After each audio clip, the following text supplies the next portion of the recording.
what if the very person who, gifted us the most transformative technology of our time is now ringing the loudest alarm about its future? It's quite a thought, isn't it? Yeah. We're talking about a mind that didn't just envision the future of artificial intelligence, but actually actively built its foundations. And now, with, well, astonishing clarity, sees its potential perils. Welcome to the deep dive. Today, we're really embarking on an extraordinary journey into the world of Geoffrey Hinton.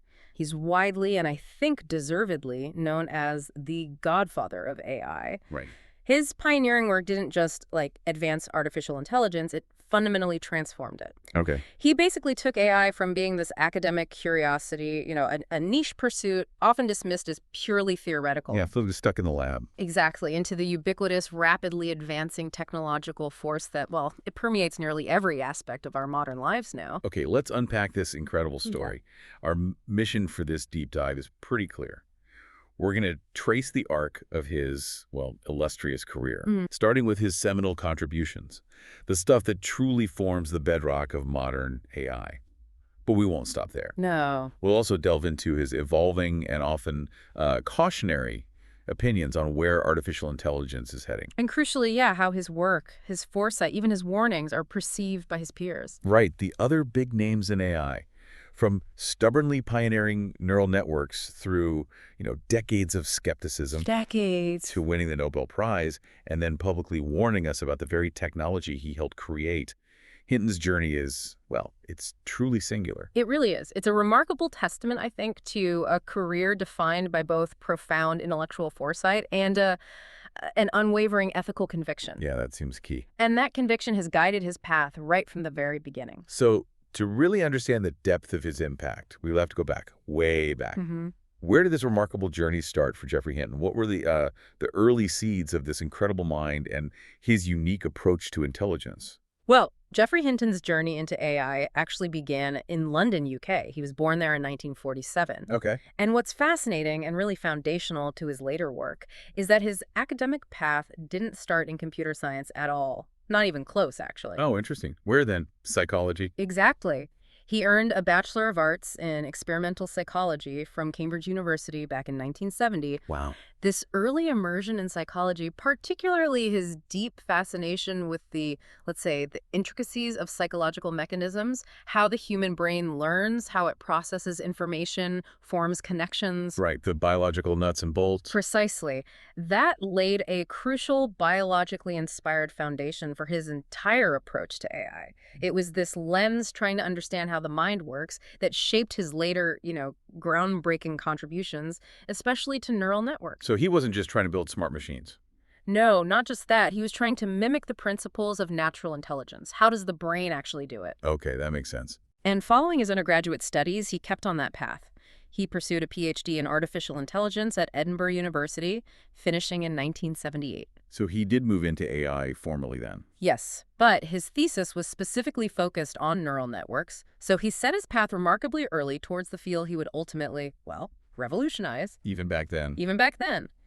And after his PhD, he did postdoc work at Sussex and UC San Diego, then spent 5 years on faculty at Carnegie Mellon University's Computer Science Department, really laying the groundwork. It sounds like he was on a very clear academic trajectory towards neural nets, almost predestined in a way. You'd think so, wouldn't you? But then came some very intentional, values-driven detours, and a period that most AI researchers would probably consider pretty bleak. That's absolutely right. A defining characteristic of Hinton's career is his unwavering commitment to neural networks, especially during what's now famously called the AI winter. Yes, the AI winter. Explain that a bit. Sure.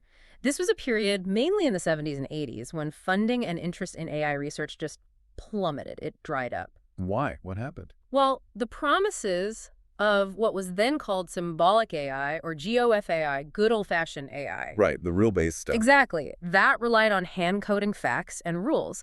Those promises had largely gone unfulfilled. People got disillusioned. Okay. So imagine AI research as this barren landscape. Funding dried up like a desert river. Hope was scarce.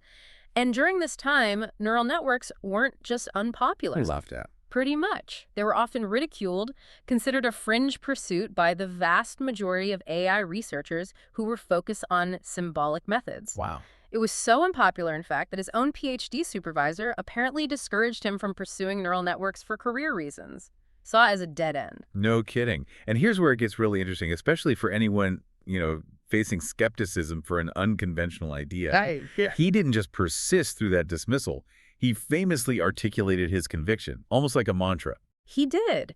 It's such a powerful statement of intellectual courage.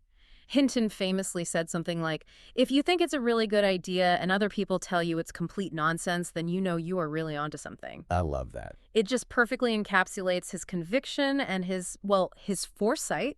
He was driven by this profound fascination with the human brain. Right. Back to psychology. And a deep, unshakable belief that neural networks offered a far more plausible, more powerful model for intelligence than those symbolic systems that were in vogue. So he stuck to his guns. Completely.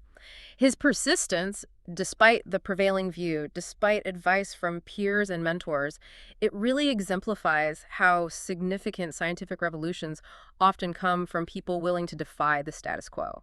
It really highlights the importance of backing those unconventional ideas, doesn't it? Absolutely, because sometimes those are the ideas that change everything. And this wasn't just about academic stubbornness, was it? His career was also shaped by these deeply held ethical beliefs. Oh, definitely. His convictions went beyond theory into some pretty big life choices. Absolutely. His ethical stance had a direct, very significant impact on his career path back in 1987. What happened then?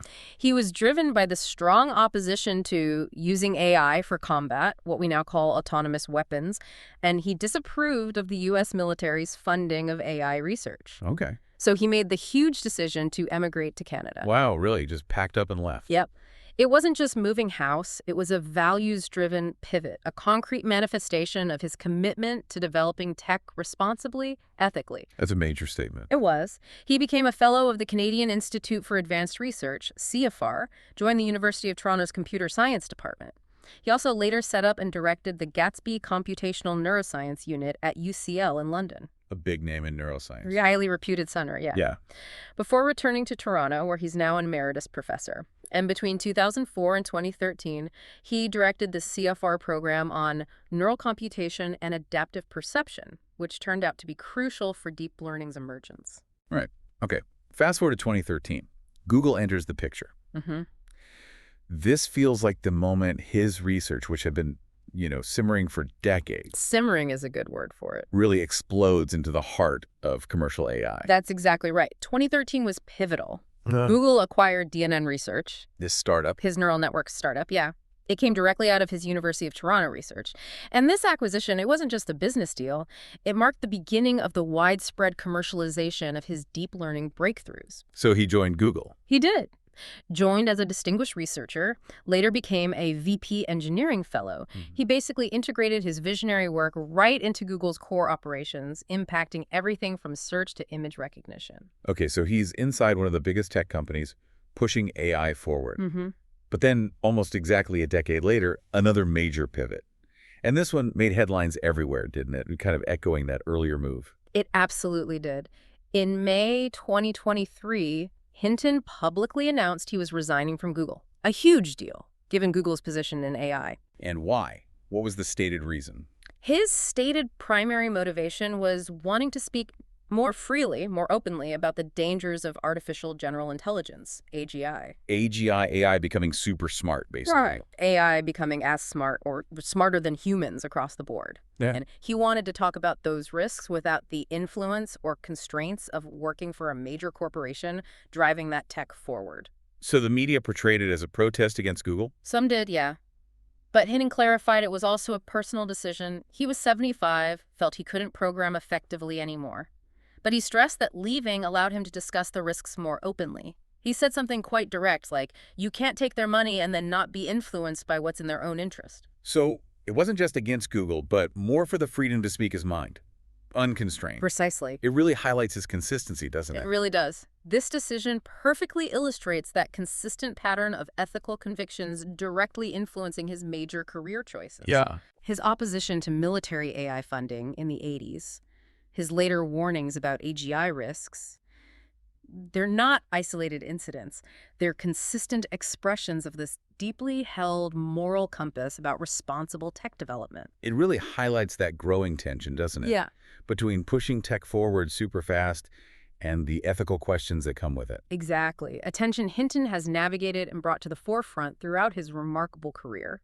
And he's still involved, by the way. He's currently the chief scientific advisor at the Vector Institute for Artificial Intelligence in Canada, still very much shaping the conversation. Okay, so when we talk about the technology we use every single day, facial recognition on your phone, recommendations on Netflix, all that stuff, it really stems from his foundational contributions.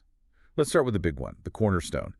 The algorithm that truly unlocked the potential of neural networks. Okay, yeah, we absolutely have to begin with backpropagation. You just can't talk about modern AI without it. This algorithm is the cornerstone for efficiently training multi-layer neural networks.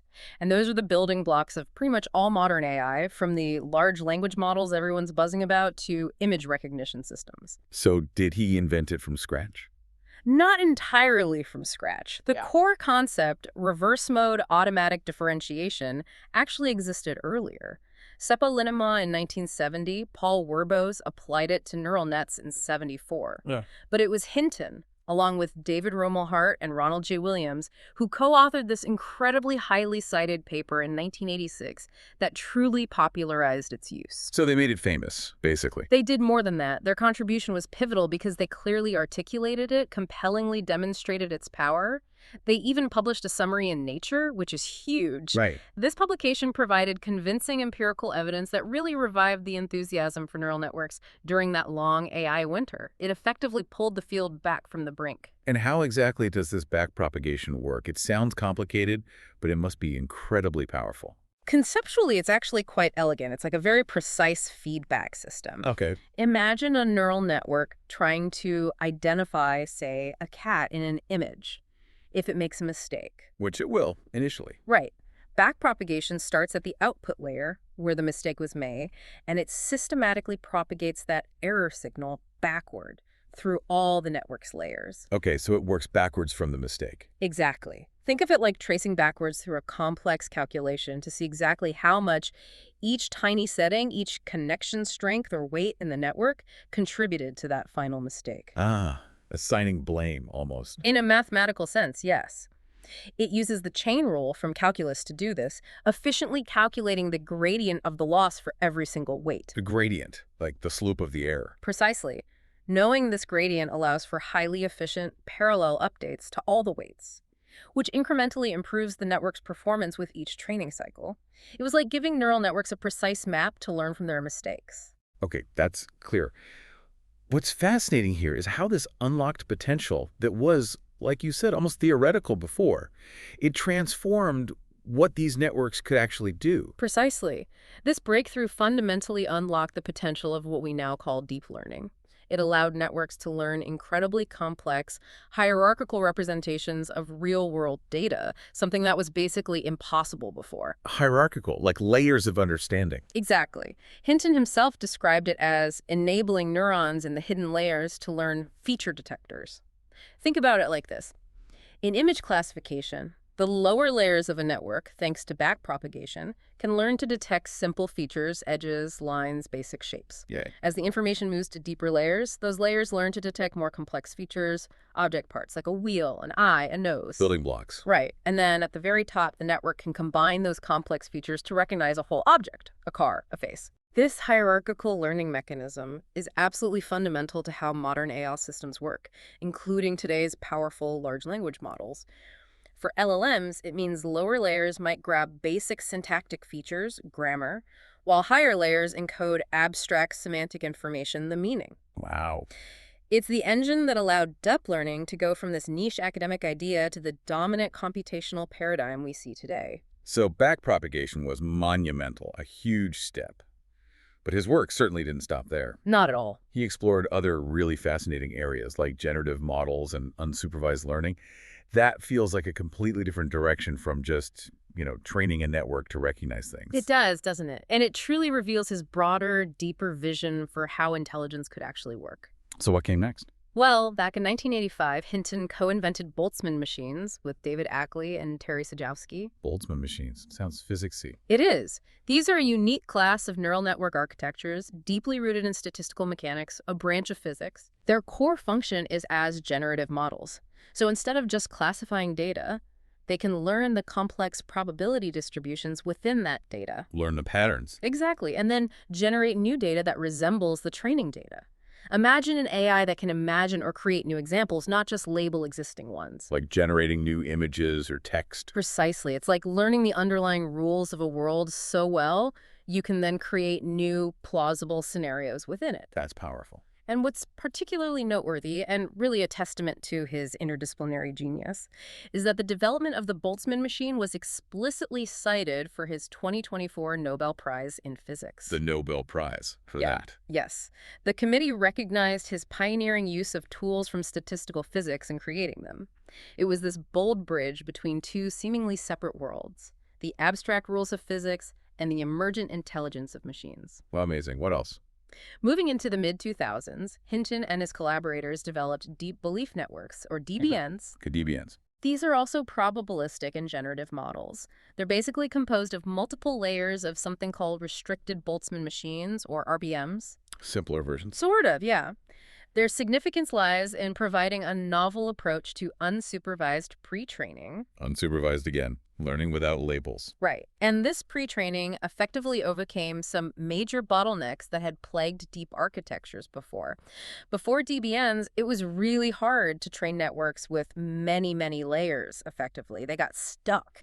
DBNs allowed for this greedy layer-by-layer pre-training process using a technique called contrastive divergence, which Hinton had proposed earlier for training another concept, product of experts model. Contrastive divergence. Sounds technical. It is, but the idea is it effectively bootstrapped the learning process. Yeah. It made it possible to train much deeper networks than ever before. This was really one of the first truly effective deep learning algorithms that demonstrated scaling worked. So paving the way for really deep networks. Exactly, getting past that barrier. His influence didn't stop there, though. It feels like his fingerprints are on so many other critical advancements. Maybe less famous than backpropagation, but still foundational, right? That's absolutely true. His contributions are incredibly broad. It shows this relentless pursuit of better ways for networks to learn and represent knowledge. Like what else? For instance, he contributed significantly to the concept of distributed representations. Distributed representations, meaning? The idea that information is encoded across multiple interconnected units rather than being stored in just one single specific spot. Okay, spread out. Right. This is why you can sometimes damage part of a modern neural network, and it often won't completely fail. The information is distributed, which provides robustness. Resilience. Exactly. And it greatly enhances the network's ability to generalize to new unseen data. It's like having many overlapping ways to store a memory, so if one path fails, others can still retrieve it. Makes sense. Yeah. What else? Then there are time delay neural networks, or TDNNs, which he worked on. These are specifically designed for processing sequential data, like speech. Data that unfolds over time. Exactly. Think about how you understand a sentence. The meaning develops over time. Earlier words influence later ones. TDNNs use these delayed connections to capture those temporal relationships. Okay. And they've profoundly influenced how we handle sequences in natural language processing, time series analysis, all sorts of things. Got it. Keep going. This is fascinating. Okay. We also see his work in mixtures of experts. Mixtures of experts. Like a committee. Kind of. It's an architecture where multiple neural networks, the experts, specialize in different parts of the input space. So different networks handle different types of problems. Right. And then a gating network decides which expert is most appropriate to use for a given input. It allows for more complex, flexible modeling. Imagine a team of specialists and a smart manager. The gating network directs problems to the best expert. And then there are the Helmholtz machines, which Hinton co-invented. These are neural networks that learn the hidden structure of data by creating a generative model. Again, generative. Like the Boltzmann machines. Similar goal, different mechanism. They're often trained using unsupervised algorithms like the wake-sleep algorithm. They're essentially precursors to modern generative models like VAEs, variational autoencoders. They try to infer the probable causes of the sensory input, asking what underlying factors could have produced this data. Okay. Trying to understand the why. Sort of, yes. And then there's the product of experts, POE models, which Hinton introduced. Product of experts? Different from mixtures. Very different, actually. POEs combine multiple individual models by multiplying their probability distributions. Multiplying, not averaging. Right. And the key thing is, unlike traditional mixture models where one expert can sort of push a decision through, Right. in a product of experts, a single expert can effectively veto it. This means all constraints, all experts, must approximately agree for an event to be considered likely. Like a unanimous jury. Exactly like that. Every expert has to be reasonably happy for an outcome to be likely. This makes the system very good at enforcing multiple simultaneous conditions. Leads to powerful, highly constrained models, often trained using that contrastive divergence method we mentioned earlier. Wow, that's a lot of different ideas. And a particularly impactful one that listeners might actually recognize, maybe not by name, is something called Dropout. Yes, Dropout. This one really revolutionized how networks are trained, didn't it? Stopping them from basically memorizing things too well. Indeed. Dropout, which Hinton introduced with students in 2012, is incredibly powerful and now ubiquitous. Standard practice. How does it work? It sounds simple. The core idea is elegantly simple but profoundly effective. During training, you randomly deactivate or drop out a certain percentage of the units, the neurons, along with their connections. Just turn them off temporarily. Randomly. Why? To prevent the network from overfitting the training data. Overfitting is when a model learns the training data too well, including its noise and quirks. So it fails on new data. Exactly, it becomes too specialized. By randomly deactivating neurons, Dropout reduces what's called co-adaptation among them. It forces the network to learn more robust, independent features because it can't rely on any single neuron always being there. Like cross-training your brain. That's a great analogy. If you always rely on one specific pathway, what happens if it's blocked? Dropout forces the network to learn multiple, redundant ways to solve a problem. Makes it incredibly resilient and generalizable. So it averages many thinned networks. Effectively, yes.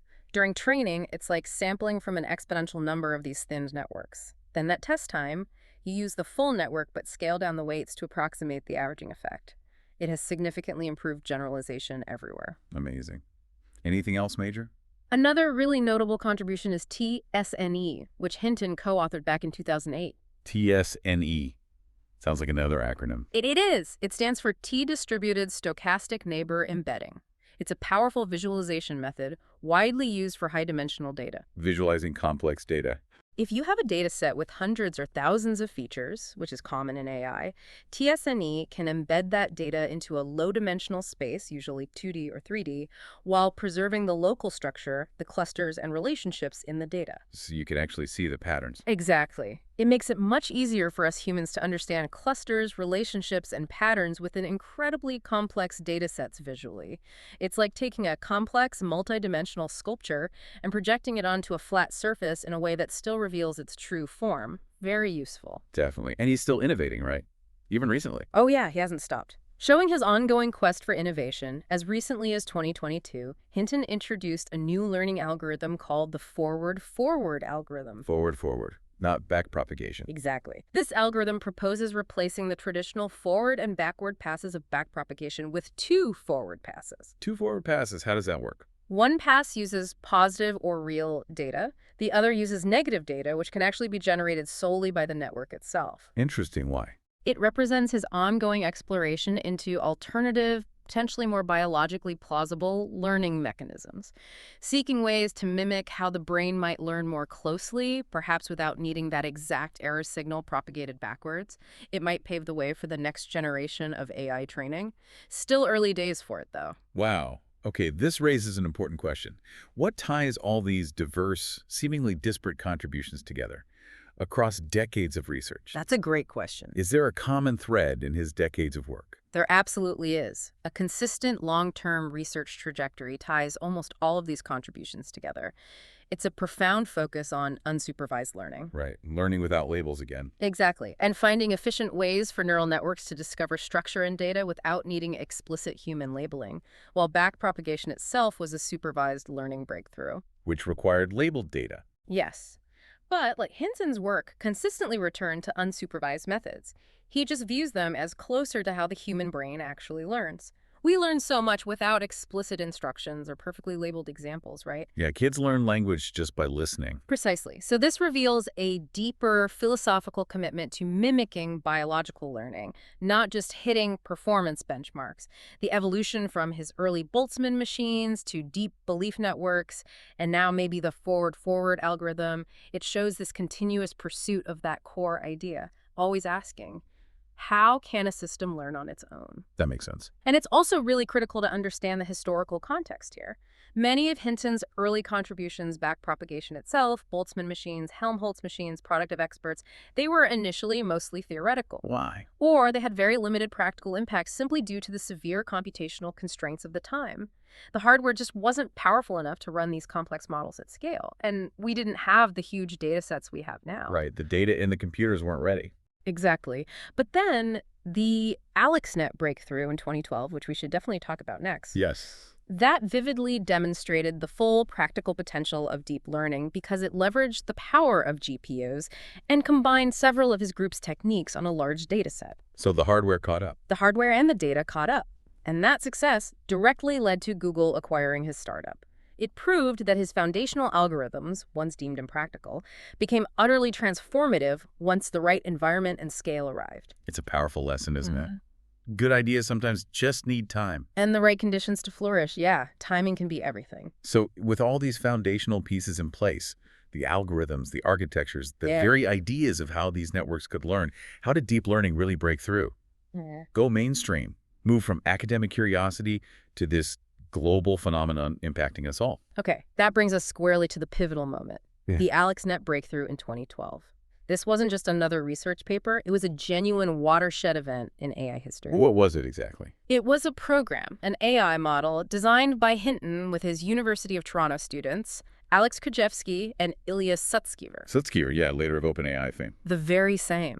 Their program achieved an absolutely stunning image recognition milestone in the ImageNet challenge. That big image database competition, right? The Olympics of computer vision. That's the one. A massive database of labeled images used to train and test computer vision models. A real benchmark. And what made AlexNet's achievement so revolutionary? Was it just slightly better, or was it a truly massive leap? Oh, it was a massive leap, a dramatic outperformance. AlexNet's result was described as a genuine breakthrough because it just blew away all the other entrants in the ImageNet challenge by an unprecedented margin. How much better? It reduced the error rate from around 25%, which was the state of the art then, down to about 15.3%. That wasn't just incremental, it was a resounding victory. Wow. It demonstrated the unprecedented power of deep convolutional neural networks, ConDETs, to the entire scientific community, especially the computer vision folks who were quite skeptical. And why did it work so well? What was the secret sauce? Two key factors, really. First, the effective use of GPU's graphics processing units. The gaming cards. Exactly. Originally designed for gaming, they provided the massive parallel processing power needed to train such large networks efficiently. Okay. And second was the clever combination of several techniques Hinton's group had been working on, crucially including Dropout for regularization, all within a very large, deep network architecture. So big network, GPUs, and smart techniques like Dropout. That was the winning formula, and this demonstration was the real turning point. It effectively convinced a skeptical computer vision community that convenets were the way forward. It marked the true beginning of the deep learning revolution in practical applications. So this really was the tipping point you mentioned earlier, the moment the theoretical became undeniable and the whole field just shifted. Exactly. AlexNet is a textbook example of a tipping point in science and tech adoption. While the underlying ideas, like backpropagation, had existed for decades and neural nets were around, AlexNet provided that undeniable empirical proof that everyone needed to see. Seeing is believing. Pretty much. And this proof, fueled by the new computational power from GPUs and those large data sets like ImageNet, it transformed deep learning from a theoretical curiosity many had written off. Right, after the AI winter. Into the dominant paradigm in computer vision, and then rapidly spreading far beyond into speech, language, everything. It shows how one compelling demonstration can just overcome years of skepticism, doesn't it? Absolutely. It triggered rapid industry adoption, massive investment, and ultimately this profound technological revolution we're still living through. It was the moment deep learning moved from maybe this could work to, okay, this definitely works. And the immediate consequence was Google snapping them up. Directly. The remarkable success of AlexNet directly prompted Google to acquire DNN Research, that startup Hinton founded with Krzyzewski and Sutskever. This acquisition was absolutely instrumental for Google. It allowed them to massively improve things like automatic classification of photos in Google Photos, and integrate deep learning across the board. Search, speech recognition. All of it. Hinton's work at Google as distinguished researcher and then VP engineering fellow directly drove the widespread adoption of deep learning in commercial systems. It really democratized access to these powerful capabilities, putting them in products you use every day. But this huge commercial success, this deep integration into a tech giant, eventually led him to another major ethical crossroads, didn't it? It did. One that really mirrored his earlier decision to leave the U.S. over military funding concerns. It did indeed. As we touched on earlier, fast forward to May 2023, and Hinton publicly announces he's resigning from Google. And the primary reason, again, was to speak more freely about the dangers of creating artificial general intelligence, AGI. He wanted to do it independently, without being tied to corporate interests. Right, that quote about not taking their money. Exactly. You can't take their money and then not be influenced by what's in their own interest. It really highlights this deep-seated tension, doesn't it? The tension inherent in commercializing powerful, fast-moving tech like AI. Yeah, the scientists inside might feel constrained. Understandably so. Yeah. They might feel they can't openly discuss potential risks because of the company's financial interests or strategic goals. Hinton's resignation became this powerful public statement about that perceived conflict. The conflict between pushing capabilities and ensuring safety. Precisely. It strongly suggests that independent voices are crucial for a balanced, open public discussion on AI ethics and regulation. It implies that the relentless pursuit of innovation and profit in the private sector can sometimes overshadow the need for responsible development. It's a testament to his consistency, that moral compass guiding him again. Absolutely. Through and through. Okay, so Hinton's contributions are clearly immense. Foundational doesn't even quite cover it. But how is he perceived by others at the very top of AI research? The other godfathers, the leaders of the big labs. And how has the wider world recognized his impact? Well, his profound impact is incredibly widely recognized. You see it in the extraordinary array of awards he's received and just the immense respect he commands from leading figures in the field. Let's talk awards first. The big ones. Okay, the biggest is probably the ACM A.M. Turing Award in 2018. It's often called the Nobel Prize of Computing. Right. And he shared it with his longtime collaborators and former mentees, Jan LeCun and Yoshua Bengio. The other two godfathers. Exactly. The award recognized their conceptual and engineering breakthroughs that have made deep neural networks a critical component of computing. That shared recognition really highlights the collaborative nature of the deep learning revolution and Hinton's central role as a mentor. And then came a truly groundbreaking recognition, one that actually transcended the computing world and spoke to a deeper scientific impact. Almost unheard of for someone in his field, right? Indeed, a landmark achievement. In 2024, Hinton was jointly awarded the Nobel Prize in Physics with John J. Hopfield. Physics, not computing. Physics. This made him only the second person ever, after Herbert Simon, to receive both a Turing Award and a Nobel Prize. That's just astonishing. Wow, why physics? It's fascinating. Hinton himself doesn't claim to be a physicist by training, but the Nobel Committee specifically cited his use of tools from statistical physics in the mid-1980s when creating the Boltzmann machine. Ah, the Boltzmann machine again, bridging those fields. Exactly. And this award, alongside the Nobel Prize in Chemistry, given the same year to other machine learning specialists, it signifies this profound new recognition of computational methods, especially neural networks, across diverse scientific disciplines. Like a Nobelization of AI. That's a great way to put it. It's a huge shift. It shows traditional science viewing AI not just as tech, but as a fundamental scientific method, yielding insights into the natural world. And it highlights Hinton's unique gift for bridging boundaries: psychology, physics, computer science. Any other major awards worth mentioning? Oh, plenty. The David E. Rumelhart Prize in 2001, the Gerhard Hertzberg Canada Gold Medal in 2010, that's Canada's top award for science and engineering, the I.E. James Clerk Maxwell Gold Medal in 2016, the Princess of Asturias Award in 2022. The list is long. It underscores the depth and breadth of his impact. Okay, connecting this to the bigger picture, it's clear his influence goes way beyond just his own papers. It's about the people he's mentored, the minds he's inspired, the whole intellectual environment he fostered. Absolutely. His influence is crystal clear when you look at what other leading AI researchers say about him. Many are giants in their own right, and many were his students or postdocs. Like Jan LeCun. Jan LeCun, his Turing co-recipient, acknowledges Hinton as the godfather of AI and his former postdoc advisor. LeCun explicitly credits Hinton's team for that key event, AlexNet, on GPUs for ImageNet, says it sold the vision community. LeCun emphasizes their shared early intuition that learning was essentially inseparable from intelligence. And he says Hinton's intuitions is the only reason the field is where it's at. That's incredibly high praise from a peer. Wow. What about Bengio? Yoshua Bengio, the other Turing co-recipient, sees Hinton as a crucial mentor.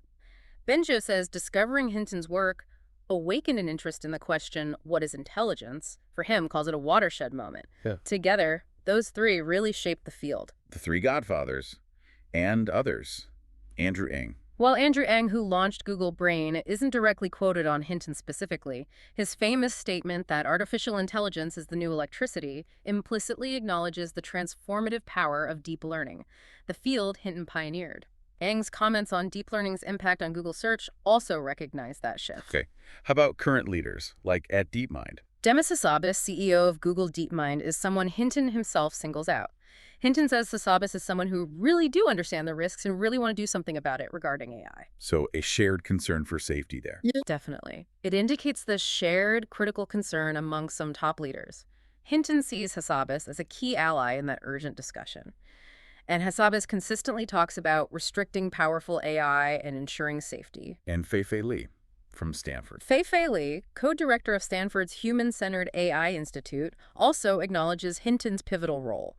She notes how his group's work with ImageNet turned the tide for deep learning and computer vision. Right, AlexNet again. Yeah, and she strongly emphasizes responsible AI, international cooperation, and agrees with Hinton about the serious risks, stressing human dignity in the whole AI conversation. This really paints a picture of collective genius, doesn't it? Not just one person, but a whole community, kind of propelled by Hinton's vision and mentorship. Exactly. The recognition from these figures, many pioneers themselves, underscores that Hinton's influence goes way beyond his own research. His role as a mentor and collaborator had this profound multiplying effect. Nurturing the next generation. Right. The close collaboration among the three godfathers suggests the deep learning revolution wasn't just individual genius, but also this fertile intellectual environment, this culture of shared inquiry that Hinton really helped cultivate. It highlights the critical, often understated role of mentorship and community building in science. And circling back to a point we made earlier, his willingness to stick with unpopular ideas. Yes. His entire career is marked by that willingness to pursue unfashionable research, often ignoring conventional wisdom. That quote again. If you think it's a really good idea and other people tell you it's complete nonsense, then you know you are really onto something. It just encapsulates his independent spirit. Yeah. That unconventional approach, especially his steadfast belief in neural nets during the AI winter, it ultimately proved incredibly prescient. Foundational. It's a testament to his unique blend of foresight and, well, stubborn perseverance, a kind of stubborn optimism that really paid off. Okay, so having built so much of modern AI, having watched it blossom into this global force, Hinton now offers some of the most profound and frankly unsettling perspectives on its future. Let's dive into his current theories and opinions. Starting with his fundamental approach to intelligence itself, why he champions the approach he does. Right. Hinton has consistently championed what he calls the biologically inspired approach to AI. Always has. Inspired by the brain. Exactly. This approach prioritizes learning and emergent intelligence that arises from complex interactions and vast data rather than being explicitly programmed rule by rule. Okay.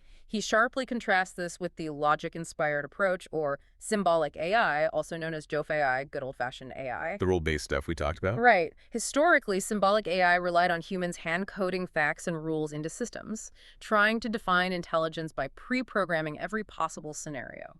And what were the limitations of that symbolic approach? Why did it ultimately lead to those AI winters, those periods of stagnation? Well, Hinton argues, pretty convincingly, that symbolic AI proved laborious.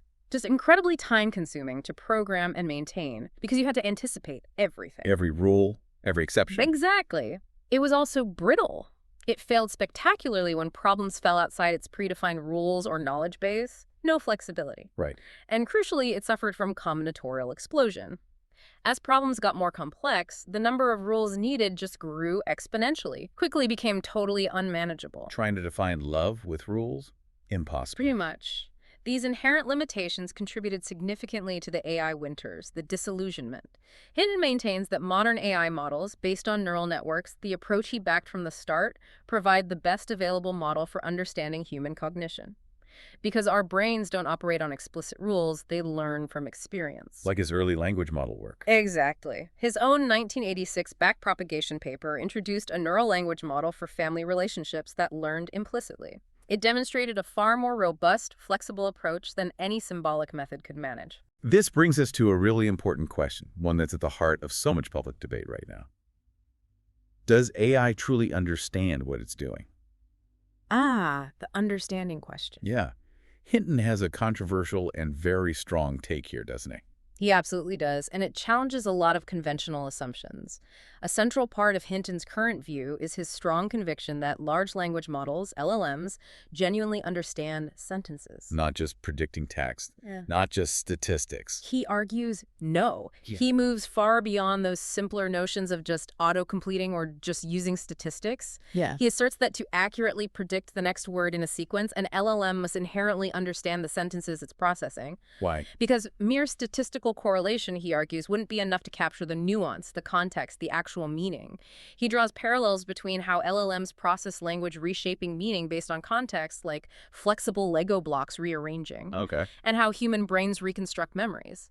Both, he suggests, can sometimes be inaccurate, but they preserve overall meaning. And he points to examples. Yeah, he cites GPT-4's ability to solve a novel logical puzzle as compelling evidence of understanding, not just mimicry, because it required genuine reasoning, not just pulling from training data. Okay.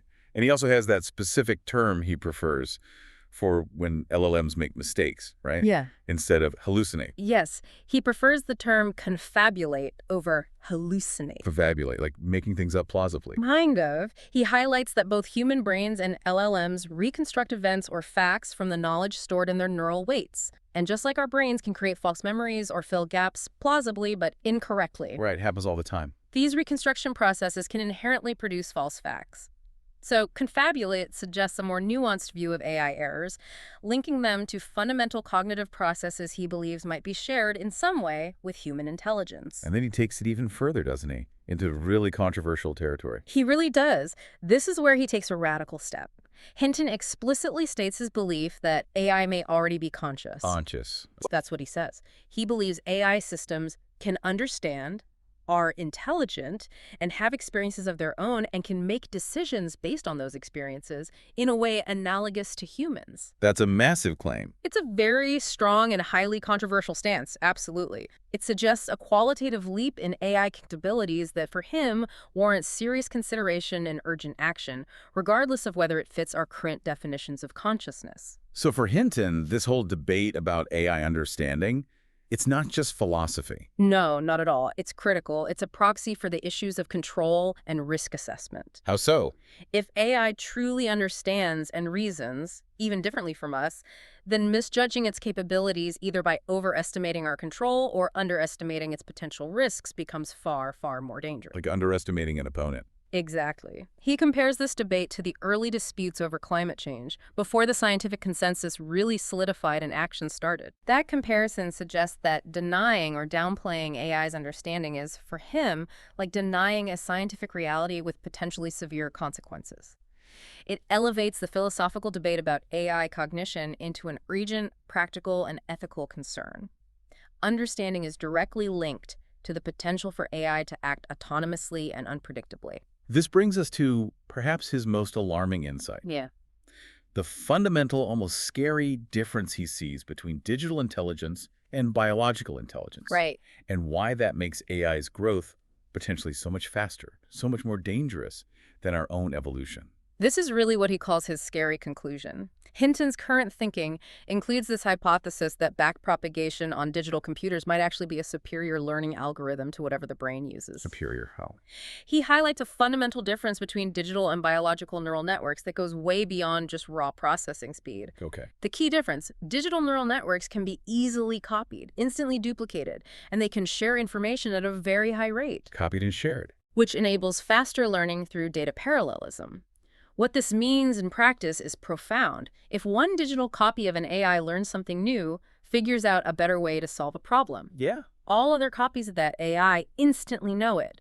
The knowledge is shared immediately across the entire population of identical models. Wow. Unlike us. Exactly. A stark contrast to humans. We learn individually, and then we have to teach each other, slowly, through low bandwidth, language talking, writing, showing. Right. Takes time, effort. A lot of time and effort. This capacity for instant replication and information sharing creates what he calls a collective intelligence that, in his view, just far outstrips human capacity for accumulating knowledge. A digital immortality of knowledge. That's a phrase he uses, where insights gained by one AI instance immediately benefit all others. This is a core driver of his deep concern about AI rapidly surpassing us. It's not just one AI getting smarter. No, it's the emergence of this super collective digital intelligence that humans, with our slow individual learning, just can't compete with or maybe even fully comprehend.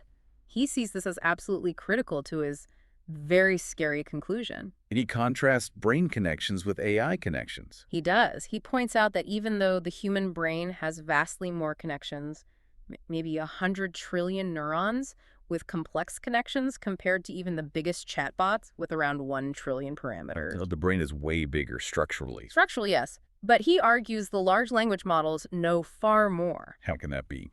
He attributes this knowledge disparity directly to the digital systems having a much better way of getting knowledge into those connections, that incredibly efficient sharing mechanism we just talked about. The copying and instant updates. Right. This leads him straight to that very scary conclusion. If intelligence is defined by learning and sharing knowledge effectively, AI is set to surpass us in speed and understanding at an accelerating rate. And he puts a time frame on it. He does. He estimates a 50% probability that AI will surpass human intelligence in the next 20 years. 20 years. That's very soon. It moves it squarely out of science fiction and into immediate, urgent concern. Okay.